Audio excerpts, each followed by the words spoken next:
আজকে আমার জন্মদিন, তো আজকে আমার আবদারটা কি বলতো? আবদারটা হচ্ছে এই যে দেখতে পাচ্ছ গাছটা, এই গাছে কাটা গাছ, এই কাটা গাছে গাছে হাত ঢুকিয়ে ফুল পাড়ে নিয়ে আসতে হবে এইভাবে। ফুল দিতে হবে।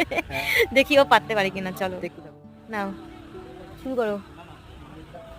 অনেকটা উপরে আছে কিন্তু বোঝা যাচ্ছে না, যাই হোক। দেখো সামনেটা, সামনে ফুল নেই। ওরে বাবা, ওই একটা ফুল নিলে আমি নিবো না, ওরকম একটা ফুল।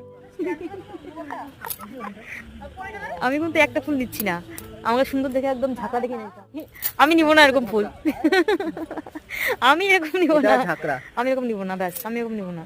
এটাই হবে। সুন্দর হতো তো সুন্দর। নাও। এটা কি মাথা, এখানে কে দেয় রে? কোথায় দেয়? এখানে কিছু কেউ জায়গায় দেয় দেয়। না, না ক্লিপ এখানে, থাকলে হয়ে যেত। এখানে কেউ দেয় না। আচ্ছা না, হাতে রাখো, পরে লাগাই ভালো মতো। আমি এরকম চাই নাই, তোমাকে সুন্দর নাম দিতে হবে। দেখ তো এরকম কি, এটা কি সুন্দর তো আরো দেখো তো, ওখানে কি সুন্দর দেয়। কাটা খেতে হবে তো। সেদিকে ট্রাই করছি, এবার ব্লগে দেখো তোমরা।